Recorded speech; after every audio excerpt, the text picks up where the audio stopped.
Okay, let's think about this for a second. We humans, we spend a lot of time wrestling with our own challenges, right? Hmm. But it's interesting to look back and see how different cultures have, well, framed our place in the grand scheme of things. Right. Some ancient Greek stories, for instance, they depict gods working hard on behalf of humanity. Right, helping out. Then you look eastward and you find Chinese thinkers who largely sidestepped the supernatural altogether. Mm. They chose to focus on us, on how we can learn from each other and build a good society through, reasoned discussion. And that contrast is striking. This contrast, yeah, this fundamental value placed on the human experience. Well, that's where our exploration begins today. What's truly noticeable is this early emphasis on the human rather than solely on the divine, appearing in these, well, geographically and culturally distinct civilizations. Yeah. It suggests a foundational recognition of human agency and the importance of the human realm itself. That really underpins much of what we're about to delve into. Exactly. Today we're taking a deep dive into the thought of Daisaku Ikeda. We've gathered a pretty wide range of his writings and speeches, looking at everything from how he interprets ancient philosophies to his analysis of the complex issues facing our world today, all viewed through the insightful lens of Buddhism. And for you, the learner, our mission in this deep dive is, well, to extract the core insights from this rich tapestry of sources. Right, We want to understand how these ideas can guide us towards a more fulfilling personal life, right. how they can inspire us to contribute to a better society. And how we can grasp those enduring human values that connect us across time and cultures. Yeah, exactly. We're aiming for clarity and understanding, pinpointing those unexpected connections that can really, shift your perspective. So the sources we're looking at start by highlighting this fascinating contrast in ancient wisdom. Professor William Theodore de Barry points out that in Chinese thought, this spirit of helping each other, of seeking understanding, it was actually cultivated through open discussion. And sharing ideas. Through sharing ideas, yeah. It wasn't about waiting for divine intervention. It was about human interaction driving progress. This focus on dialogue as a way to learn and move forward is such a powerful idea. We'll see it pop up again and again, actually. Mm-hmm.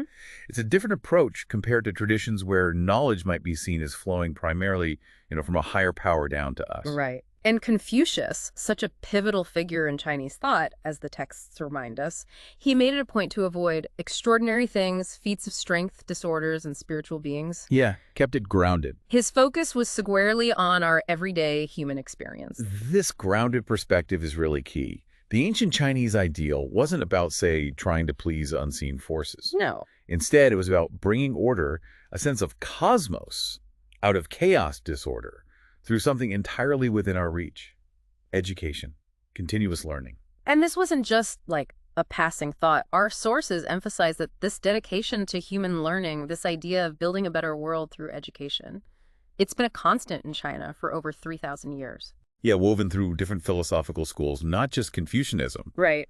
What's particularly insightful is the interconnectedness they saw. This idea that by investigating things on a personal level, you could eventually contribute to tranquility in the whole kingdom. It shows a really holistic understanding. It's like they saw individual growth and societal harmony as, well, two sides of the same coin. Exactly. Like dropping a pebble in a pond. Right. The ripples spread outwards. Yeah, perfect analogy. And the sources make sure we understand that both Greek and Chinese thought left a really lasting mark on their civilizations. Absolutely. These weren't just abstract theories. They were, the bedrock of their cultures. Yeah. These ancient ways of thinking continue to shape values and how people approach knowledge even now. Now, let's shift our focus a little within Chinese thought. Our sources bring up another really important aspect. Yeah. This deep sense of obligation. Yes, this idea of obligation and repaying debts. That's something that comes up a lot in Chinese literature, according to our texts. It points to a strong sense of community, doesn't it? And the responsibilities we have towards each other. Definitely. And this isn't just a theoretical moral concept. Our sources give us a very concrete and, I think, quite relevant example, the relationship between Japan and China. Okay. The text suggests that Japan has this, well, incalculable cultural debt to China, and as a result, should really focus its efforts on supporting China's progress and well-being. Okay, here's where it gets really interesting. The fact that these two countries are neighbors with such a long shared history, that's highlighted as a huge opportunity. Right. The vision laid out is one of a peaceful and stable partnership.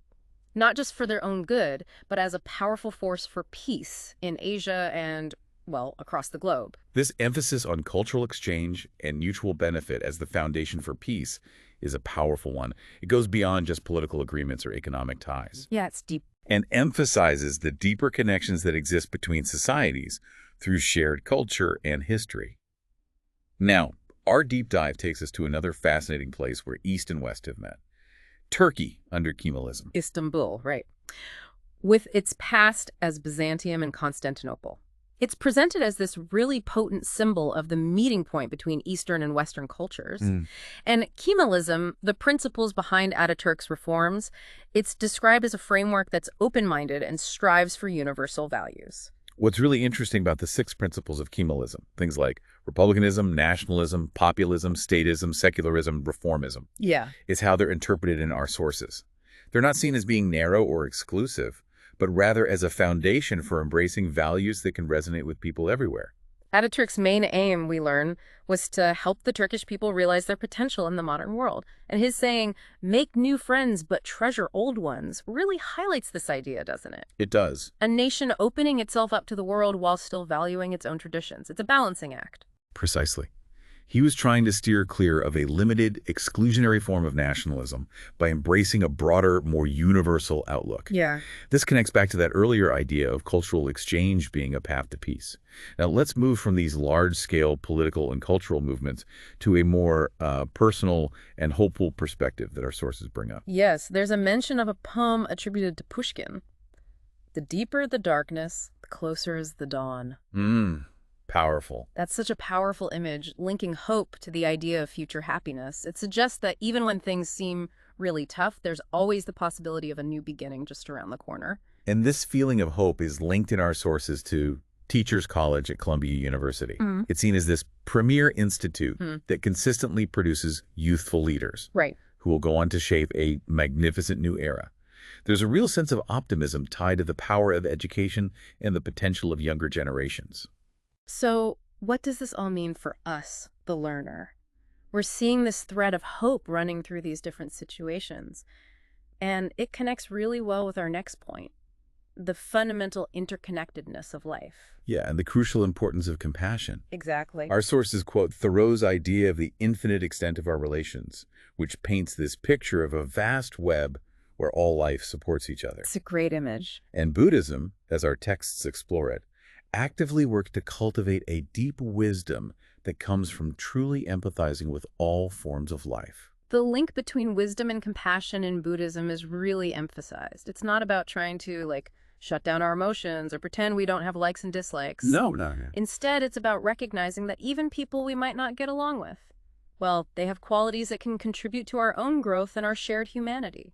This is such a key insight. Compassion, from this Buddhist perspective, is about seeing the potential for good in everyone, even those we find challenging. And this recognition of our shared human nature has the power to break down the barriers that divide us, even those that have been built up by conflicts in the past. The sources are quite direct about this, stating that we, the people living today, don't have to be bound by the anger and conflicts of our ancestors. When we truly see each other as human beings, those walls that separate us can actually crumble. And this isn't just, wishful thinking, according to our sources. There's a real conviction that even the most difficult problems can be solved peacefully through genuine human-to-human connection without resorting to violence. The texts argue that no one, no matter how powerful, has the right to incite conflict and bloodshed. There's a powerful call in our sources for a spiritual Silk Road, a kind of metaphorical connection of hearts between East and West. The lovely phrase. To bring the world closer and build lasting peace. It's all about fostering understanding and empathy across different cultures. Now, our deep dive takes a turn to look at how different perspectives view societal structures and the vital role of change that starts within each of us. Okay. Our sources contrast the early Soviet Union's attempts to establish equal rights for all people, regardless of their background, with the divisive tactics that were common under Tsarist Russia.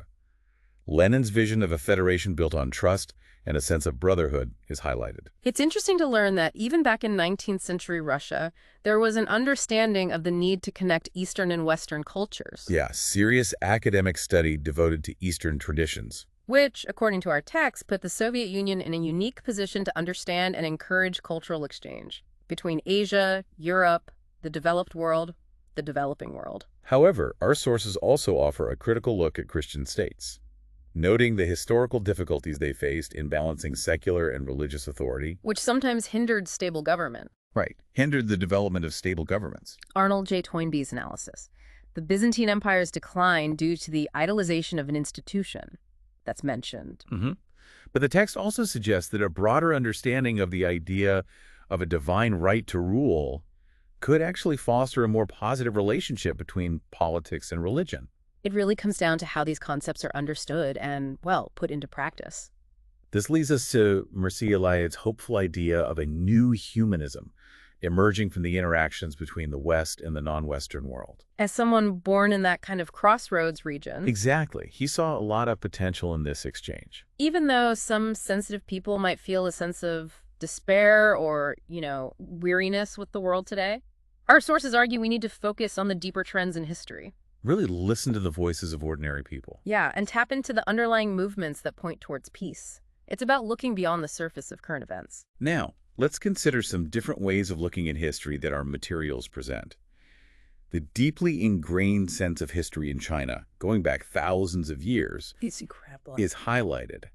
And it's noted how this historical awareness continues to be used in modern communication through the use of classical literature. So in China, history is seen as something alive and relevant, offering guidance for both the present and the future. Which is a bit different from the European view, particularly that 19th century idea of historicism. Right. Which, while aiming for objectivity, also tended to treat history as something separate from human agency rather than a dynamic interaction. And this historical consciousness isn't seen as entirely positive by everyone, Lu Sun, for example. Right, he viewed it as potentially harmful, even like a form of cannibalism, he called it, and believed that a fundamental shift in thinking was needed to break free from old patterns of thought. So we have this interesting tension.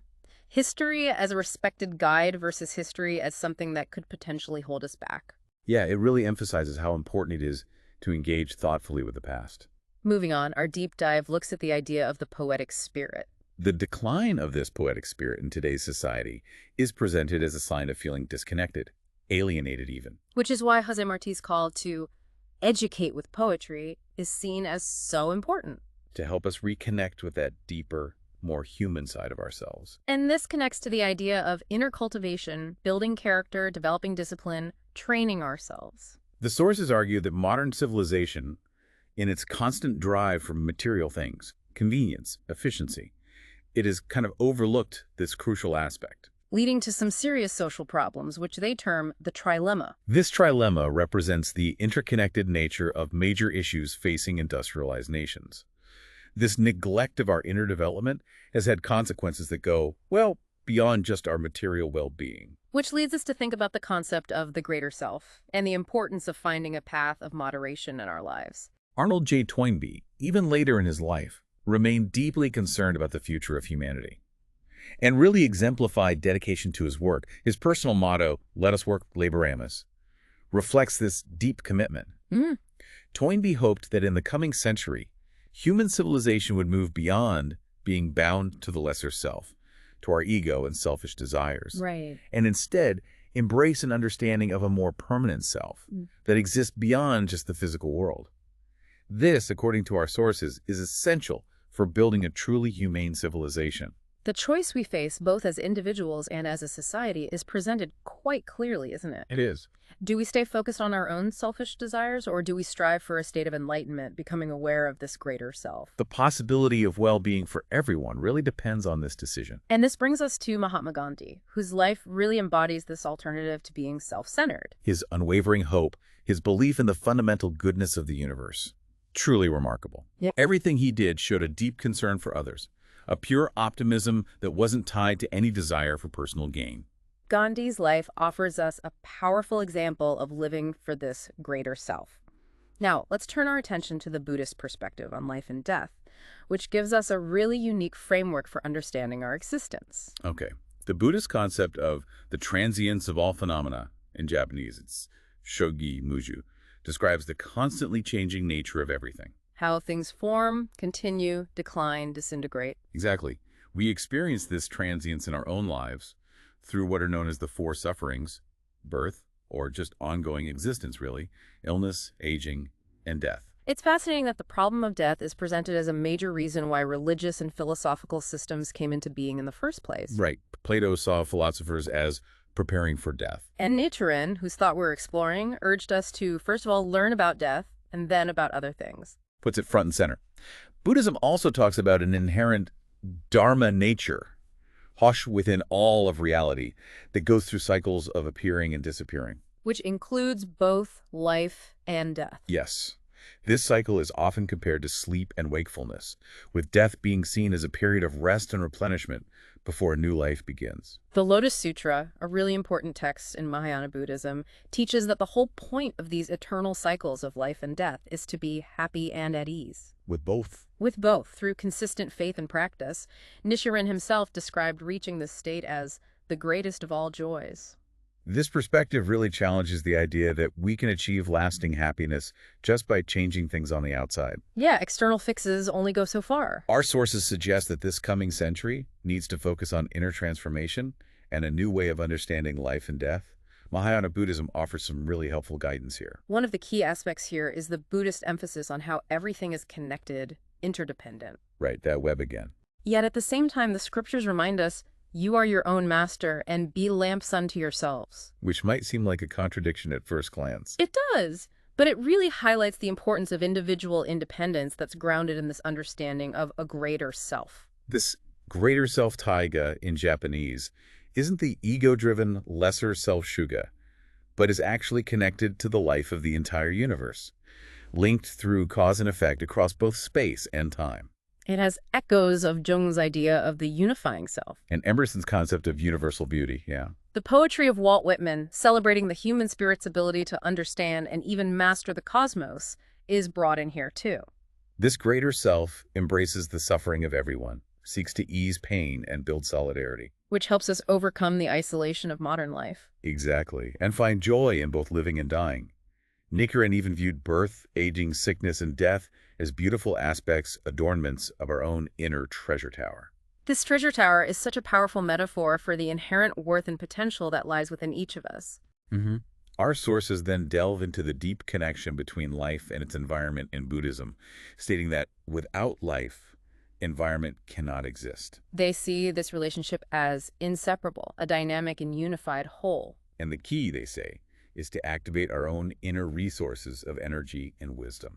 This leads us to the Buddhist concept of the 10 worlds of life states like hell, hunger, animality, anger, humanity, heaven. Learning, realization, bodhisattva, Buddhahood. Right. Now, these aren't meant to be taken as literal places, but rather as different conditions or states of being that we can experience. And the fascinating thing is, each of these states contains the potential for all 10 within it. So life is seen as a constant flow, a transformation among these different states. Yes. Buddhism offers a path that centers on cultivating the highest states, those of the bodhisattva, someone dedicated to helping others, and Buddhahood, the state of enlightenment, as ideals to strive for. And emotions are definitely part of this spectrum of life. Absolutely. Yeah. But they can be shaped and directed by these higher states of being.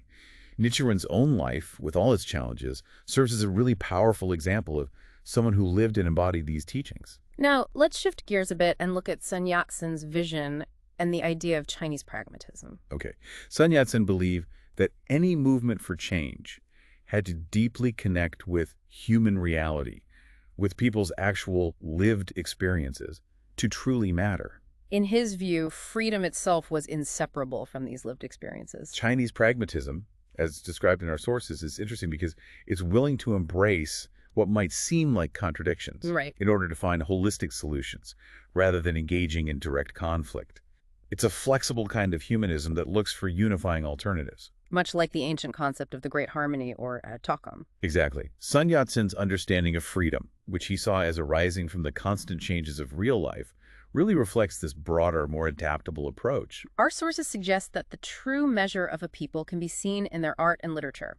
They contrast what they see as a diminished vitality in the art of some developed countries with the really energetic spirit found in Latin American literature, which often grapples with global crises and seeks a new, more universal order. The fact that thinkers like Montaigne and Stefan Zweig were both drawn to Brazil, seeking out universal spiritual values, even in times of great upheaval. That really highlights this human quest for deeper meaning that finds expression in art and literature. Definitely. Our deep dive next looks at the historical shift towards coexistence in human history. It suggested that the momentum of history, which was once stuck in patterns of conflict, is beginning to turn towards harmony. Although this progress is often slowed down by the weight of our ingrained assumptions. Inertia, basically. Right, inertia. One of the major challenges of the 21st century is figuring out how to harmonize nationalism and globalism. Redefining what it means to be nationalistic in a world that is increasingly interconnected. Yeah. The sources also point out the potential dangers of not effectively managing the significant shifts that happened after the post-Yalta era, things like ethnic conflicts, German reunification, European integration. Big shifts, big potential for problems if not handled well. Argentina's great literary work, Martin Fierro, is brought up with its powerful poetic expression of shared joys and sorrows among countrymen. And the hope expressed is for a future where this sense of connection extends to all of humanity. This aspiration for universal human connection provides a really nice bridge to our next topic, the importance of interchange. And what's called human revolution. Yes. Buddhism really emphasizes that lasting security and well-being are built on inner transformation. Jose Toda, a key figure we're looking at, called this ongoing process human revolution. The constant renewal and revitalization of our lives from within. This focus on inner work stands in contrast to the 19th century idea of progress, which often focused primarily on changing societal structures. Well, maybe neglecting the essential need for individual transformation, that inner dimension. Exactly. This leads us to the concepts of human sovereignty and global citizenship. The opening words of the UN Charter, "We the Peoples," are seen as representing a fundamental shift in thinking. From the sovereignty of nations to the sovereignty of humanity as a whole. Right. This, our sources argue, requires education at a grassroots level that fosters a sense of being a world citizen, someone committed to shared well-being and solidarity. And the SGI, a global organization we're looking at, is actively involved, especially with young people, in promoting awareness of the UN's founding principles. The importance of taking principled action when faced with authoritarianism is highlighted by the example of Tsunosaburo Makiguchi, who founded the Soka Gakkai. He bravely stood up against the Japanese military authorities during World War II, even while imprisoned. His core belief was in actively striving for good and opposing evil wherever it exists. Makiguchi's unwavering conviction in the face of oppression serves as a powerful example for continuing the pursuit of peace through dialogue. Prime Minister Rumen's words, "There is no greater victory than peace. In peace, everyone is a victor," really echo this sentiment. They do. Makiguchi understood that noble ideals require dedicated effort at the grassroots level. The SGI Charter's call for interfaith dialogue and cooperation reflects this. And Nichiren Buddhism, with its emphasis on our current world and the responsibility each of us has for our own self-improvement, aligns with this active approach. The idea of the lesser self, driven by ego, is contrasted with the greater self, which is dedicated to the well-being of others. Nichiren viewed our faith itself as our body, emphasizing that the Buddha's wisdom and virtues are not something external but reside within each of us. True wisdom, as described in the Lotus Sutra, is more than just intelligence. It's an excellent heart, which signifies our humanity and inner strength. Enabling us to persevere on a correct path, unswayed by praise or criticism. So patient perseverance isn't about being passive. Not at all. But rather actively working to improve our times by planting seeds of peace through sincere dialogue and building consensus. This is all based on Buddhism's teaching of equality and a deep respect to the dignity of all life. Which is cultivated through respect, compassion, empathy. Right. And it's worth remembering that friendship and trust are incredibly powerful tools for overcoming any obstacles we might face. Compassion is presented as a nurturing force that protects everyone. And as the Buddhist scholar Hangen wrote, true friendship even includes the compassion to help others correct their mistakes. Continuously strengthening our wish to benefit others is really key. Planting seeds of self-doubt, on the other hand, only leads to negative outcomes. True happiness grows from an inner strength that's rooted in self-belief. The fundamental purpose of Buddhism is to awaken the inherent Buddha nature that exists within all people, ultimately leading to the state of Buddhahood. The Lotus Sutra teaches that everyone has an equal right to achieve salvation. Feelings of loneliness and unhappiness often arise from not actively creating a life for oneself. Being human is about this act of creation, not just the act of being born. Exactly. Wisdom, according to the philosopher Socrates, resides in the human soul and is gained through self-knowledge. This self-knowledge is the very foundation of human dignity and helps prevent us from being dehumanized. And Nichiren Buddhism places a strong emphasis on the practical application of these principles in our daily lives. While difficulties are a part of life, finding a path of mutual respect and understanding is crucial for breaking cycles of negativity. True merit, then, isn't about external achievements alone, but is determined by our underlying philosophy and the actions that stem from our deepest convictions. Having a shallow perspective that focuses on trivial things won't lead us to lasting fulfillment. Nichiren's humanism teaches that every single person possesses an equally precious treasure tower within them, something inherently worthy of our highest respect. Delusion is likened to being asleep and dreaming. And enlightenment is the moment of waking up. And the power of our beliefs and thoughts has a real influence on shaping our reality. Engaging with others in open and honest dialogue, aiming for mutual understanding, is presented as a bold and crucial step in creating a new era of human civilization. In the enlightened state of a Buddha, all things are seen as equal, transcending any superficial distinctions. The true nature of life is infinitely vast, eternal, dynamic, and embodies wisdom, compassion, and the universal laws that govern everything. Life, in this view, embraces the entire cosmos. Persevering in our efforts and continuing to learn and grow is essential for a bright future. We should really focus on the present and the future. Always keeping in mind the spirit to start fresh from this moment forward. Yeah. Summoning our courage and challenging ourselves is vital to avoid regrets later in life.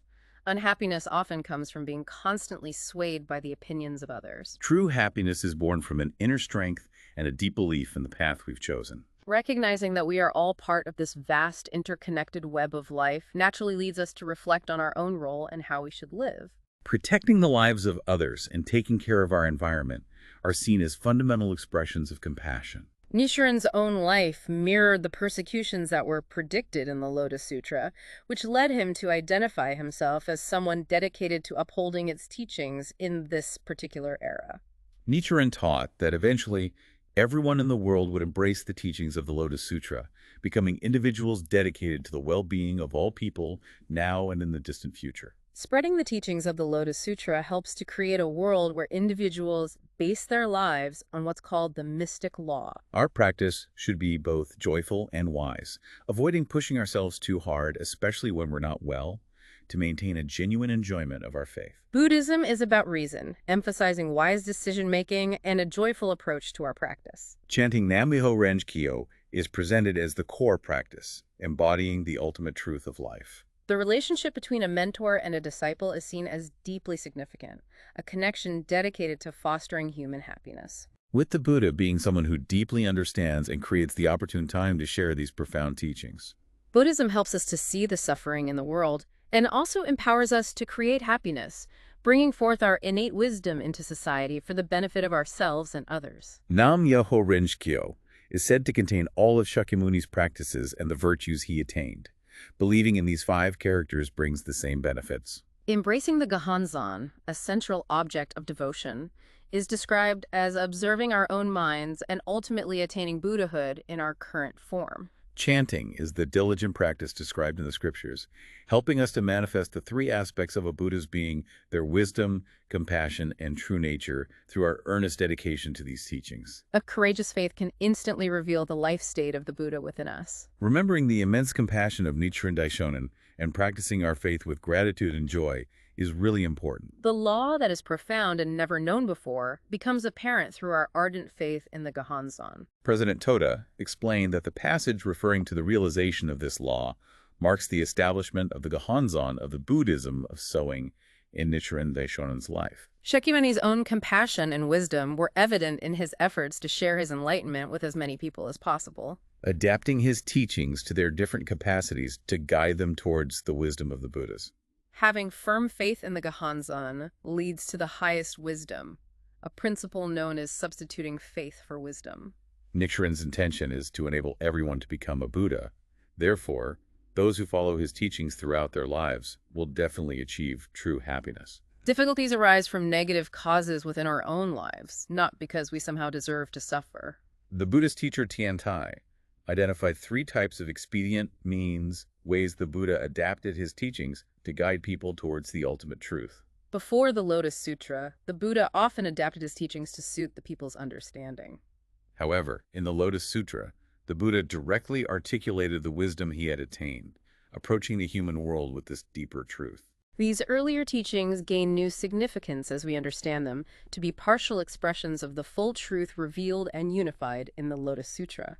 Understanding people's hearts is crucial for success in any field, especially in the realm of Buddhist leadership. The Buddha possessed what are known as the 4 fearlessnesses, including a deep understanding of the true nature of all phenomena, freedom from all desires and illusions, the ability to clearly explain the obstacles to practice, and a clear understanding of the path to liberation from suffering.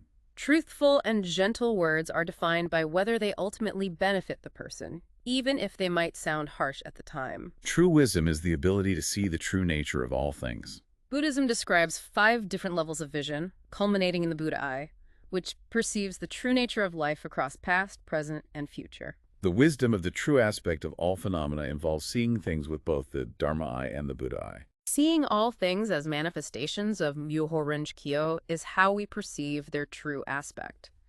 The 10 factors, which describe various aspects of existence, all express the same fundamental condition of life. Becoming enlightened to the mystic law, this fundamental truth, is what makes one a Buddha.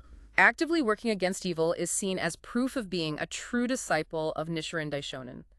Our sources are critical of the Nichiren Shoshu priesthood for what they see as a neglect of genuine practice. SGI members are presented as explaining the correct way of life in a society where values can become distorted, essentially acting as leaders. The solitary effort of Josei Toda to rebuild the Soka Gakkai after the devastation of World War II is highlighted, along with the history of the spiritual struggles of its members. The Lotus Sutra describes Shakyamuni Buddha predicting the future Buddhahood of his disciples and the question of who would carry on his teachings after his passing. This leads to the significant events of the emergence of the treasure tower and the ceremony in the air, as well as the vows made by various bodhisattvas to propagate the sutra. The original Buddha, the source of all enlightenment, constantly watches over and protects the efforts of those who have faith and work for the spread of these teachings, for Kosen Rufu. Those who have a boundless seeking spirit and make resolute vows in their practice never become stuck in their progress. Instead, living with a deep sense of peace and connection to the Daishonin and the Gohonzon. Shakyamuni's own earnest pursuit of truth serves as a model for disciples to learn how to distinguish what is true from false and good from evil. A true leader speaks truth with sincerity. The lifespan chapter of the Lotus Sutra refutes the tendency to seek happiness in some ideal world separate from our current reality. True happiness, it says, cannot be an illusion. Nichiren taught that practicing the Lotus Sutra doesn't require us to leave our present circumstances. In fact, the very place where Nam-myoho Renge Kyo is chanted is where the Buddha exists. True faith is something that we come to understand through our bodhisattva practice, through actively working for the happiness of others. It's through this practice that we truly grasp the significance and benefits of our faith. This bodhisattva practice involves engaging with people without arrogance and bringing peace of mind to others through our sincere and unaffected actions. Encountering the Gohonzon, which was declared by the original Buddha, is said to signify great good fortune and a deep connection to countless Buddhas of the past. Nichiren's own life serves as an example for all of us, teaching us about the profound mission of our lives through his own struggles in his passing. His conduct, our sources say, was true and not false. A truth that is being proven by the faith of SGI members. The Buddha was a genius at communicating these profound truths, using everyday examples and metaphors, parables, to move people's hearts and transform their states of life. The Lotus Sutra is full of these parables, showing the Buddha's mastery of dialogue driven by compassion and wisdom. The Lotus Sutra also reveals what's described as the Buddha's strict, fatherly love, in contrast to the more partial motherly love found in earlier teachings. It suggests that fundamental suffering can't be eliminated by motherly love alone. Rather, the Buddha saves all beings through both his strict and merciful virtues. People everywhere are searching for a philosophy that can help them remove the poisons from their hearts. And the mystic law is presented as this highly effective medicine. Those who practice the mystic law are seen as the original possessors of this medicine, and their compassionate actions lead to a revival of the human spirit and humanism in society. The parable of the children and the poison is briefly mentioned as an illustration of how the Buddha uses skillful means to guide beings towards the truth. The verse section of the Lotus Sutra explains that the Buddha appears in the world when people sincerely seek him, and in doing so, he transforms the land into a peaceful Buddha land. This section also reveals the key to the deep and eternal bond that exists between the Buddha and those who sincerely seek enlightenment. The lifespan chapter reveals that our connection with the Buddha isn't limited to just this one lifetime. The eternal Buddha described in this chapter is like a parent who is constantly watching over and caring for all people. The Gohonzon is presented as a mirror that allows us to see the Buddhahood that exists within our own hearts, something that those who are deluded often fail to recognize. The Lotus Sutra also paints joyful images of the Buddha's world, filled with heavenly and human beings, adorned with gems and beautiful music. Which brings a sense of joy when we recite the lifespan chapter. President Toda emphasized that we are born to enjoy life, not to suffer. A message that challenges shallow views of what life and happiness truly are. If Shakyamuni had only said that the Buddha always exists, people might become too dependent. Right.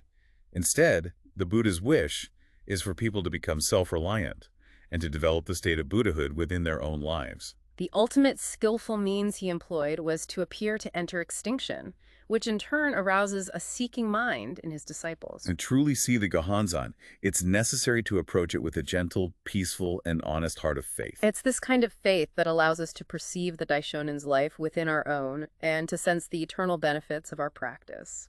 Arousing this heart of faith is essential to truly understand the Gohonzon. The Gohonzon itself, representing the Daishonin, promises to save people from all forms of suffering.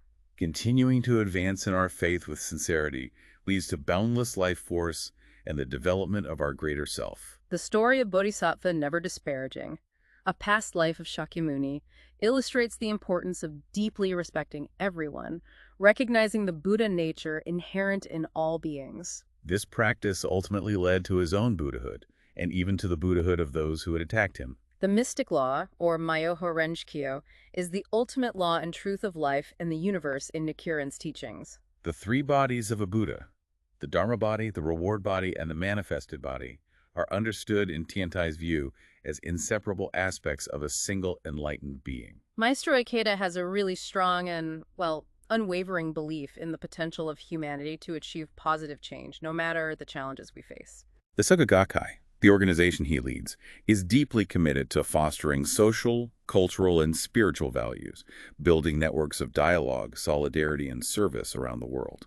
Their efforts to build bonds of friendship across ethnic and religious divides, especially by empowering young people to uphold unity and diversity, are really inspiring. It's so crucial for young people today to commit themselves to building a new dawn of hope, working to protect the inherent dignity of all life, fighting against injustice, and ensuring that everyone has access to basic necessities. By doing so, they are creating a truly precious spiritual heritage of justice and solidarity for the future. We should all have deep respect for those who stand up for human dignity and work to improve our times through their actions. Refusing to be defeated by oppression. Exactly. And remaining true to what is right, even when it involves personal risk. Latin America, unfortunately, has experienced what has been called an empire of fear, with widespread human rights violations and the disappearance of many under military dictatorships. Gandhi's view of nonviolence as the fundamental law of our species, a power of the spirit that stands in stark contrast to the brute force of violence, remains incredibly relevant. Argentina, too, suffered greatly under military rule, but courageous individuals like Adolfo Pérez Esquivel stood firm in their resistance. Choosing to uphold integrity rather than betraying comrades and facing arrest and imprisonment for standing up for justice, harsh realities for many. Tsunasaburo Makiguchi, even while facing harsh imprisonment, maintained a serene spirit, his thoughts focused on the future rather than his immediate suffering. Which ultimately led to his death in prison. His disciple, José Toda, upon his release, made a powerful vow to vindicate his mentor and dedicate his life to building a society founded on peace and human rights. He echoed Makiguchi's sentiment, considering his own suffering insignificant in the face of their shared mission. The terrifying experience of being taken on death flights and the inner struggle to maintain calm through prayer highlight the extreme conditions faced by those who dare to stand for their beliefs. And Shakyamuni Buddha himself refuted the prevailing beliefs in fatalism and divine predetermination. True democracy has the power to restore liberty and fundamental human rights, reversing the suppression of people under authoritarian regimes. Sadly, there's a recurring historical tension in Latin America between those in power and the vast majority who are unprotected, Often leading to popular uprisings in response to economic hardship and injustice. experiencing persecution for one's beliefs, as Maestro Kita himself did during a trip to Brazil after the military coup, underscores the ever-present challenges in the struggle for human rights. Ultimately, it is the enormous power of awakened people, recognizing their own worth and dignity, that holds the key to lasting change. The challenge in Latin America and in many parts of the world involves deeply entrenched systems of control that make it difficult to create a new paradigm of life. The stark reality is that millions still live in conditions of poverty and injustice. However, there's a rich history of people striving for human rights in Argentina, going all the way back to the May Revolution of 1810. Which fought for fundamental rights like equality, freedom of the press, the abolition of slavery, and public education. Buddhism, with its core principles, aims to promote humanism, respect for the sanctity of life, peace, culture, and education. Working to overcome differences and build strong bonds of solidarity among all people. There is a deep respect in our sources for the efforts of individuals like Maestro Ikeda in building organizations dedicated to peace, such as the Soka Gakkai. Japan and Argentina share a close relationship, and Japan has a significant debt of gratitude to Argentina, particularly recognizing the centennial of Japanese immigration in 2008. The positive impact of interaction between different cultures is undeniable, as reflected in the words of the great Argentine musician Astor Piazzolla. MINON, the music association founded by Maestro Ikeda, has made a significant contribution to world peace through the universal language of music. Sponsoring commemorative events featuring Argentine artists in both Argentina and Japan, music really does reach the heart. It does. Gandhi's unique method of teaching human dignity involved using everyday activities to educate advocates of nonviolence. Consistency between our words and our actions is absolutely vital, with our spiritual beliefs serving as a guiding principle in all that we do. The focus should always be on sharing our lives with others, especially those who are most in need. In a world still plagued by violence and vast economic inequality, where markets often seem to be prioritized over the well-being of the poor, it's essential to constantly remember and apply fundamental moral principles in our daily lives. the stark paradox of countries facing famine still investing heavily in nuclear weapons highlights the urgent need to return to spiritual paths for peace. The key to transforming a world marked by violence lies in people uniting through a deep sense of spirituality to monitor and correct the abuses of power. It's equally crucial for those who hold positions of power to rediscover the importance of religiosity and genuine spirituality in their own lives. Gandhi himself famously said that politics devoid of religion is absolute filth. Dr. Mehta, at the Gandhi Memorial Hall, encourages young people to become comrades in the ongoing struggle for peace, becoming part of Gandhi's ever-expanding family. Throughout history, the masculine perspective has often dominated, leading to an underestimation of women's courage and their absolutely central role in achieving major breakthroughs. Women, powered by their inner strength and a refusal to accept oppression, have consistently played a vital role in significant historical shifts. Across the globe, countless women are at the forefront of struggles for justice. Rigoberta Menchú Tum, for example, stands as a powerful witness to resistance against the military dictatorship in Guatemala. Gandhi himself believed that if women were to refuse to support militarism, they could do infinitely more to prevent war than men. In Latin America, women facing incredibly challenging circumstances have often been forced to rely on themselves and on each other, building a powerful movement through their collective efforts and earning widespread societal support. The story of Lady Shrimela, mentioned by Maestro Ikeda, serves as an example of a woman deeply dedicated to protecting human rights. We also remember the extraordinary dedication of Mother Teresa to the impoverished and dying in Kolkata. Making the spirit of the anti-nuclear declaration a tangible reality is an ongoing mission for Japan, striving to eradicate these horrific weapons and build a lasting peace. Jose Toda's powerful denunciation of nuclear weapons as an absolute evil was one of his primary and most passionate instructions to the youth. The fundamental right of all world citizens to simply live must be protected. Unity, consensus, genuine cooperation, and unwavering solidarity are the essential means to avert confrontations and build lasting peace in regions like Latin America. Mohammed El-Baradei has argued that human rights must be given priority over the sovereignty of individual states. Achieving true and lasting peace requires us to transcend our differences and recognize our fundamental unity as human beings. Appreciating the shared values that bind us together and seeing our differences as relatively minor in comparison. El-Baradei expresses a deep faith in the inherent goodness and the potential for civilized evolution within humanity. The Suka Gakkai and individuals like Adolfo Pérez Esquivel share a common ground in their enduring struggle for peace and justice, often facing attacks for their unwavering defense of these crucial values. The reality of life and death is inescapable. Death is a universal law for all beings, and life and death are simply two phases of the same continuous process. Confronting the reality of death in a fundamental way actually helps us to live our lives more profoundly and with greater appreciation. Our sources suggest that problems themselves are not the fundamental cause of our unhappiness. Rather, the real issue is often our lack of the inner strength and wisdom to effectively solve those problems. Right. Buddhism teaches that we all possess innate infinite power and provides a clear path for developing that inner potential. The focus, therefore, should be on cultivating this inner strength so that we can transform even the most challenging adversities into sources of happiness.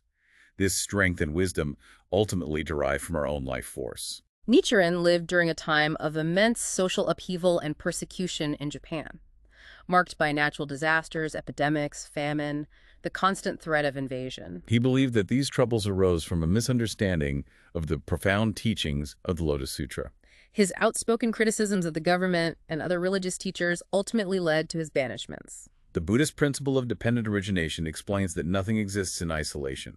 Everything is interconnected and mutually dependent, forming a vast and living cosmos. What could be called a semantic whole. Yeah.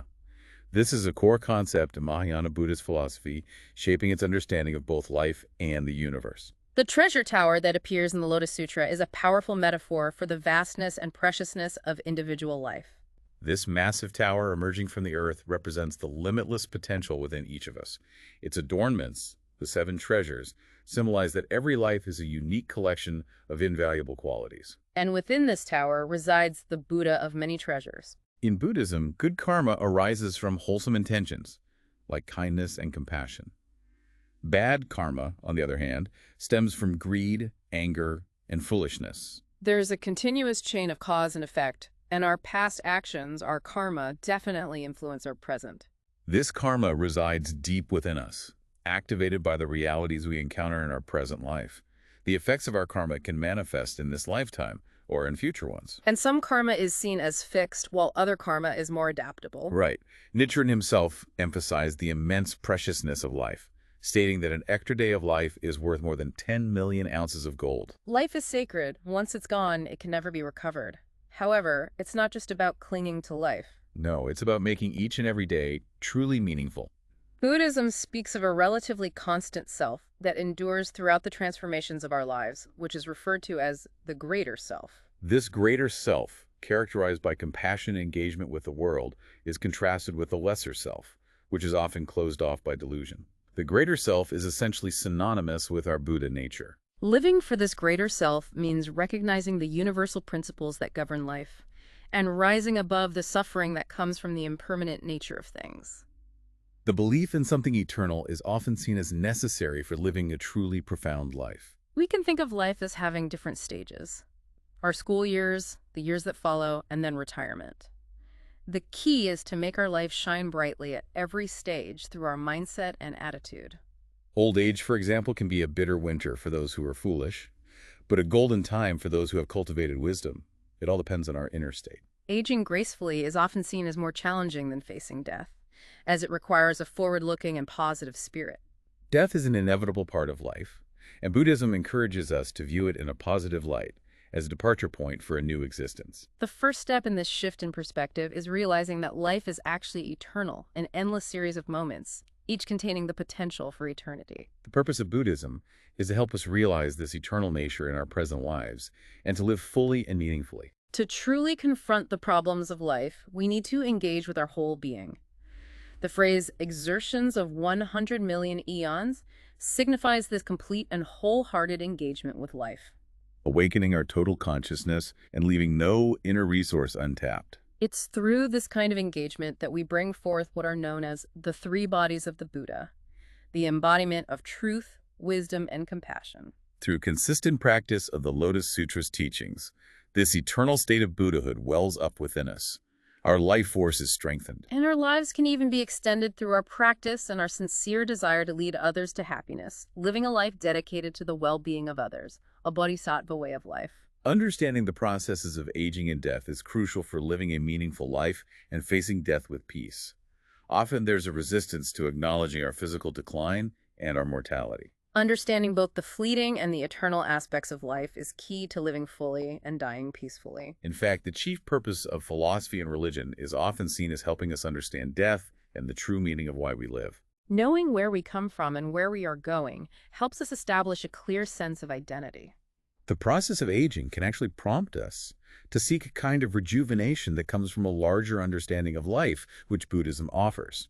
The figure of Vimalakirti is presented as an ideal bodhisattva, a wealthy lay believer and master of Mahayana Buddhism who became ill. When asked about his illness, his profound answer was, "Because all beings are ill, I am ill."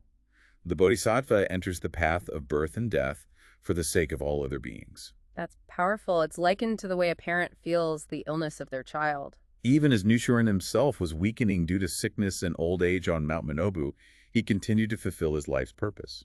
Most notably through inscribing the Gohonzon, the central object of devotion in Nichiren Buddhism. The Buddhist teacher Dengyo's words are quoted.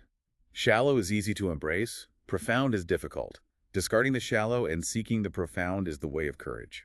Here, shallow refers to other teachings, while profound refers to the Lotus Sutra and the mystic law. But in a broader sense, it encourages us to seek the deepest and most meaningful way of living, which will give us the strength to overcome any difficulties. Nichiren, drawing on the teachings of Tentai, described three main categories of the causes of illness: diseases of the body, which can arise from imbalances in our physical elements, improper diet, poor posture, or even external factors. Diseases of the mind, often seen as the work of negative influences. And karmic diseases, which are the effects of our past actions. The Buddhist approach to medicine is described as both scientific, in its consideration of cause and effect, and holistic, viewing disease as a reflection of the overall state of our body and life. Healing, therefore, involves not only medical treatment, but also adjustments to our lifestyle and our inner outlook. Buddhism provides a wisdom that helps us to use medical resources appropriately. In fact, wisdom itself is seen as a fundamental ingredient for maintaining good health, living a long life, and experiencing happiness. Buddhist medicine can be understood through three key aspects: developing the inner conditions of Buddhahood, fostering harmony of the four elements within ourselves and with our environment, and promoting harmony among the five components of our being. Disease, then, is viewed as an external manifestation of an internal disharmony. Our health is determined by the delicate balance of a vast number of factors that are constantly changing. Buddhist medicine aims to activate our unlimited inner potential to restore this equilibrium. Nichiren's view on desire and delusion is that simply eliminating desire isn't the ultimate answer, as some desires actually create value and sustain life. The real problem, he taught, is delusion, a misunderstanding of the true nature of life. However, desires that are based on truth, what are called the three virtues, truth, wisdom, and emancipation, lead to wise actions and the accumulation of good karma. This, in turn, reduces negative karma and suffering, ultimately leading us towards enlightenment. Nichiren offered encouragement regarding our faith even at the moment of death, urging us to continue chanting Nam-myoho Renge Kyo, even amidst extreme suffering. He taught that Shakyamuni Buddha, the Buddha of many treasures, and all the Buddhas of the 10 directions would appear at the moment of death, escorting us to the pure land of Eagle Peak, surrounded by protection and joy. For bodhisattvas, those who dedicate their lives to helping others, birth and death are not seen as suffering to be escaped, but rather as the very means through which they can work to guide others through the cycles of existence. For them, birth and death become opportunities to benefit all beings and ultimately attain Buddhahood. Our sources identify three categories of pain we might experience at the time of death. Physical pain. Which can often be alleviated by medicine. Psychological pain, which can be eased by support from family, welfare systems, and medical care. And existential pain, which is the deepest level and is addressed by philosophy and religion, particularly Buddhism's understanding of the eternity of life and our interconnectedness. The Buddhist teaching of 3,000 realms in a single moment of life emphasizes the unlimited potential that exists within each moment of our existence. It shows how our individual life encompasses others, the world around us, and the entire universe. The fundamental oneness of our body and mind, and the inseparable connection between our life and our environment, derive from this profound teaching. It helps us to harmonize seemingly opposing ideas and to solve problems that arise from dualistic modes of thinking. Our individual life, at every single moment, permeates and encompasses all the laws of the universe, making it coextensive with the cosmos itself. In Buddhism, nirvana, often thought of as enlightenment, is also understood as the state we enter at death, which then leads to rebirth. While our physical body decays, our life force merges with the universe, replenishing itself for the next existence. This cycle of birth and death is based on the universal law that governs all of reality. Death is often likened to sleep, a necessary period of rest and rejuvenation. Buddhism describes four lower states of life: hell, hunger, animality, and anger. To move beyond the world of anger, which is characterized by being controlled by our frustrations. We need to consciously channel that energy towards self-mastery, allowing us to enter the world of humanity. The world of humanity is characterized by our ability to control our desires through reason and to aspire to higher states of being. It's a recognition that our humanity is something we actively earn through harmonious actions and our capacity for self-reflection. The world of heaven is often associated with intense but ultimately short-lived joy that comes from obtaining what we desire or finding temporary relief from suffering. This kind of joy is vulnerable because it depends on external factors and is therefore ephemeral. The purpose of Buddhist practice is to cultivate a happiness that is eternal and indestructible, an inner treasure tower built through our faith and consistent practice. Buddhism can be viewed as a systems science, in that it is concerned with the totality of life phenomena, not just isolated parts. The Buddhist understanding of the mind and body as two but not two is increasingly supported by modern science, as seen in the field of psychosomatic medicine, which recognizes the strong connection between our mental and physical states. While the brain is clearly the physical seat of our spiritual activity, many thinkers, like the neurosurgeon Wilder Penfield, have suggested that the spirit itself is something beyond just the physical brain.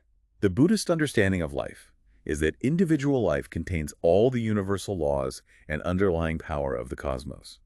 Fixating on the idea of separateness actually prevents us from realizing this fundamental indivisibility of life. True independence, then, comes from awakening to and harmonizing with this ultimate law of life, revealing our own Buddha nature. It's about using our individual circumstances for growth, rather than being controlled by our illusions, and establishing Buddhahood as the very foundation of all our actions. Achieving Buddhahood, this state of fundamental truth, allows us to build a lasting and invulnerable happiness. Our universal compassion then positively influences others and ultimately transforms our environment for the better. Much of our suffering arises from what Buddhism calls erroneous consciousness, perceiving things in a way that is not in alignment with reality. Right view, which is seeing things as they truly are, is the very first step on the Buddhist Eightfold Path. Enlightenment, the process of replacing our delusions with wisdom, is the way to achieve emancipation from suffering.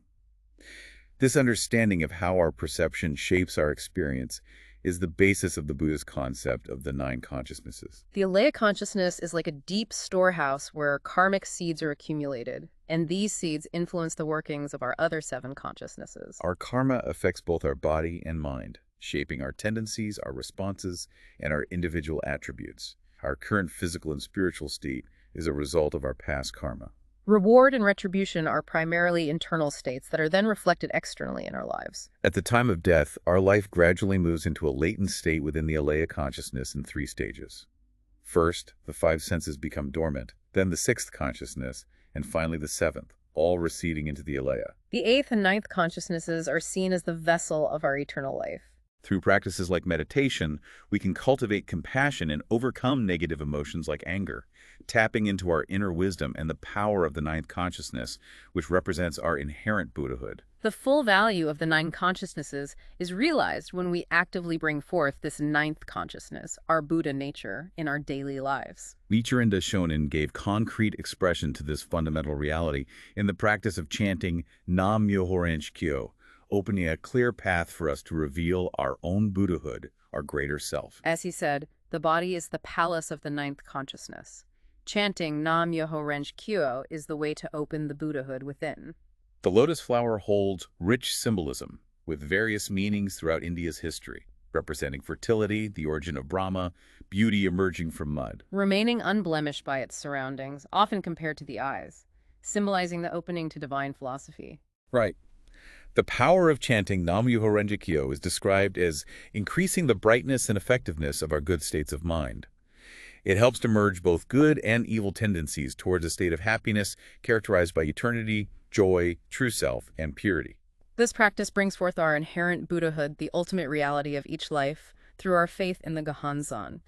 The mystic law, Nam-myoho Renge Kyo, is both the object of our devotion and the inherent reality of our lives. Finally, the 10 factors which are common to all life are appearance, nature, entity, power, influence, internal cause, relation, latent effect, manifest effect, and consistency from beginning to end. Each of these 10 factors, present in every moment of life, expresses the same fundamental condition of existence. So to bring it all together for you, the learner, we've explored this incredible tapestry of ideas, the interconnectedness of humanity emphasized across so many different cultures and throughout history. We've really delved into the power of inner transformation as the foundation for both our personal well-being and a better society. The Buddhist understanding of life and death as this continuous cycle of growth and fulfillment offers such a, hopeful perspective. And we've seen how important our individual actions are when they're rooted in compassion and wisdom. A connection that I found particularly insightful was how these ancient Chinese ideals of seeking harmony through education and mutual support really resonate with our modern aspirations for global citizenship and peaceful coexistence. That's a great point. Or perhaps the Buddhist perspective on the challenges we face. Yeah. Seeing them not just as obstacles, but as genuine opportunities to reveal the inner strength and wisdom we all possess. Exactly. And that leads us to a final thought for you. How can you take these ideas about our deep interconnectedness and the vast potential within you and actively apply them in your own life? How might this understanding shift how you approach your daily interactions and the larger issues facing the world? Helping you to foster greater understanding, cultivate inner strength, and contribute to a more harmonious and just world for yourself and for everyone around you. It's a lot to consider, but hopefully this deep dive has given you some valuable food for thought.